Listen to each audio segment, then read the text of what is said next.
Well, this kind of took an odd turn of events. It's like 3 weeks later after I started recording this video. And, well, I think the IPR went out. Either that or standpipes, dummy plugs, something along those lines. The oil leak has ceased. I have some videos that I'll throw in here. But today, we're wrenching on the 6 liter again.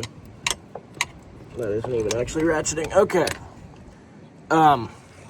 So I guess I'll kind of give you guys an idea of how to pull all this off and get to your IPR, get it replaced, how to check if anything's wrong with it, and what to go with to put it back in. So to start off, you need to take the intake out, so that way we can get to the face of our turbo. I recommend not having this cowl here. Unplug your VGT. Yes, I know, I need a new clip. Take off your turbo boots. I'm working on getting this one loose right now. And then you want to unbolt your downpipe. You want to unbolt your up pipes. You might have to loosen the alternator. Some people have to, some people don't. I've done it without, I've done it with. It doesn't make a difference to me. And then right back down in there. Let me see if I can get it to zoom for you. Where is it? Right there. That is your IPR. You can see mine's already unplugged. But if you look next to your turbo, below your up pipe, you will see that's sitting there. It's got a little metal clip. We're going to pull that out. I'm going to show you guys how I do this without the proper socket. I could go buy the socket. I just don't. I don't know why. I never have. So we're going to be doing this the old wrench way. We'll see how well it works. Last time I went to pull the VGT out of this, it was so seized shut I needed a 6-foot breaker bar. But we'll see. And I will keep you guys updated as we progress and take more parts off. All right, we've got the intake off. We've got the intercooler piping all off. I recommend taking it off at the very end of both. Take it off right here where your intercooler is left. Take it off right there where your turbo is left. Bring it over here, sit it down. I am not looking forward to the rest of this, but now I'm going to tackle, I believe, the downpipe. Then probably the oil return line. Then I have to start working on pulling, or once I get the up and down pipes and the oil feed line, then I need to work on getting the turbo out. Okay, I know we're kind of close. We've got oil drain, feed, whatever it is, line off. The up pipe clamp, or down pipe clamp is off. We are currently way back in this hole working on this now. And let me tell you, this has been a pain in the butt. I will definitely next time set that clamp so I can get through it right through here. Just shove a socket on there with an extension, come out here and just get it loose. Because this was horrible. I tried that one. That one's just barely too thick to fit around all these wiring harnesses. I tried swivels. I tried a 3/8. I tried a 1/4. It's been a pain, but it's finally coming, and we're gonna get the up pipes off. Then once the up pipes come off, then we're gonna start working on getting all the turbo, yes, that's my gasket, I know. Getting all these gaskets, or all these bolts actually on the turbo, all loosened up, and then we will pull turbo out, I believe, as long as, providing that's easy enough to get done, and then I'll let you guys know. So we've got the turbo out. As you can see, we've got, never mind, my gasket's not looking horrible. We've got our drain line for a turbo. Down pipe, up pipe.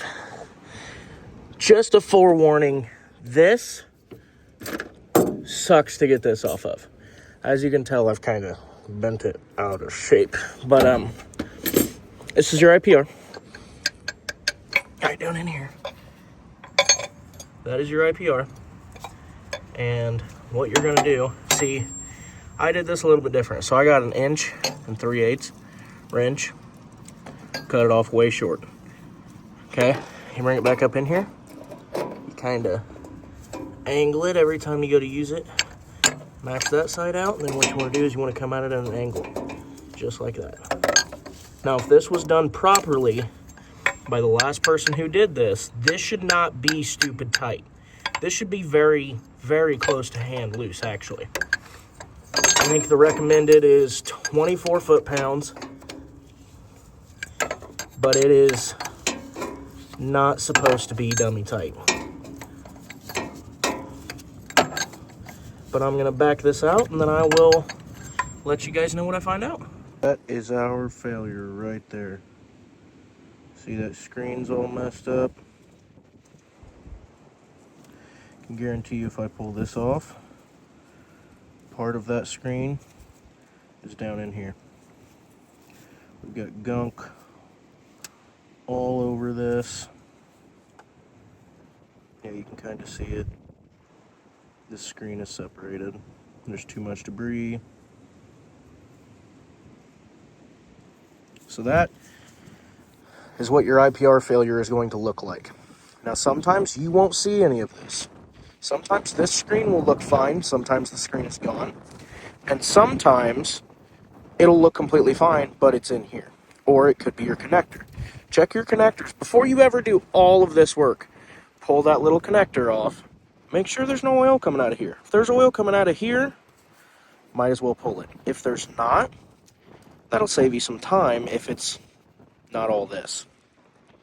But now that it's drained a little bit better, you guys can better see that is a pure screen failure on this. So this can happen from contaminated oil, a bunch of different things. There is multiple reasons.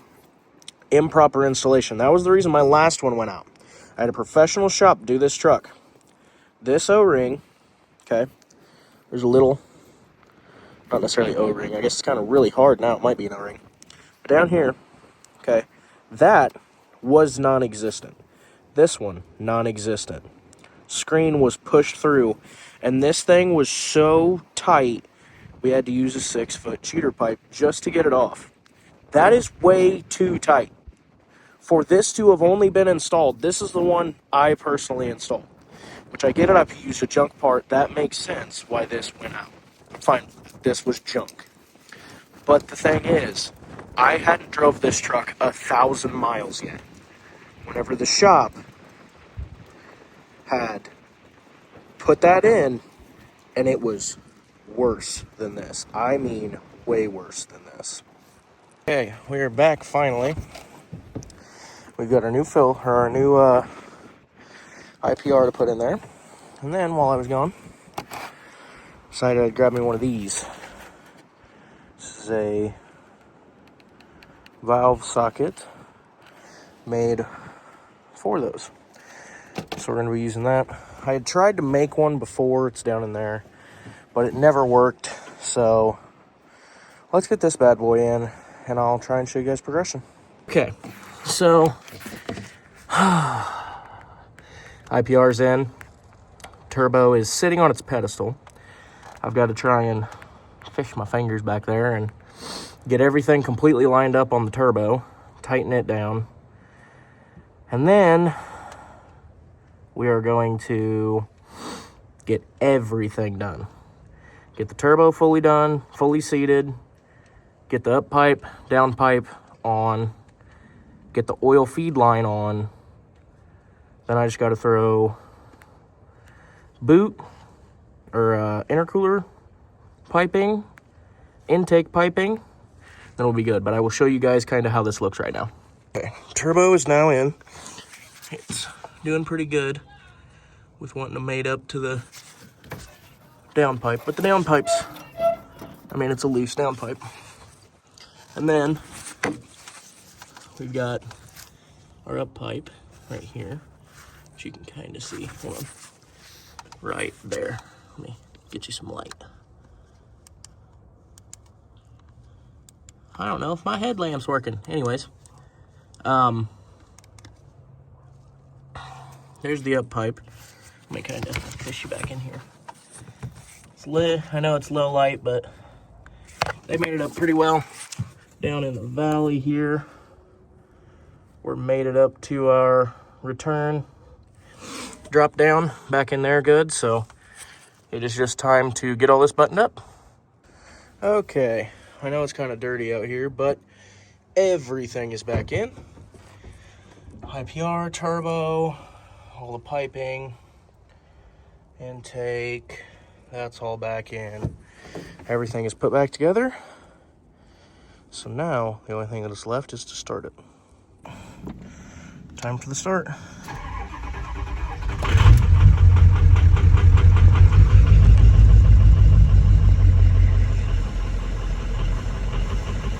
Let it build that oil pressure.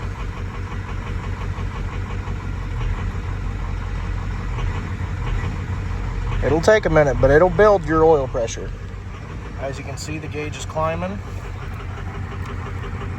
Let's check our ICP's duty cycle. And its duty cycle is low, which is good. That means, if you have an SCT, that means this is not working too hard. That means this new IPR is working good.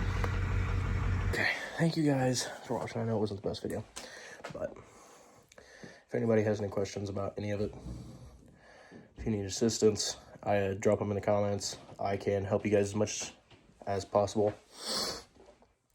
I will say, if you buy the socket and intend for it to work the same way that I pulled it out, there's kind of an issue with that.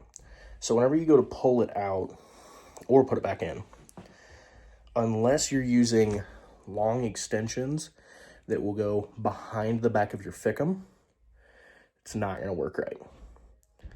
So what I ended up doing was still using the wrench, snugged it up with my hands, just gave it a little because they do not need to be extremely tight. I know there's a ton of pressure behind them, but trust me, do not over tighten it. You will thank yourself later, or the next guy or whatever will thank you. But yeah, if there's anything you guys have any questions or anything, let me know. Thank you guys for watching.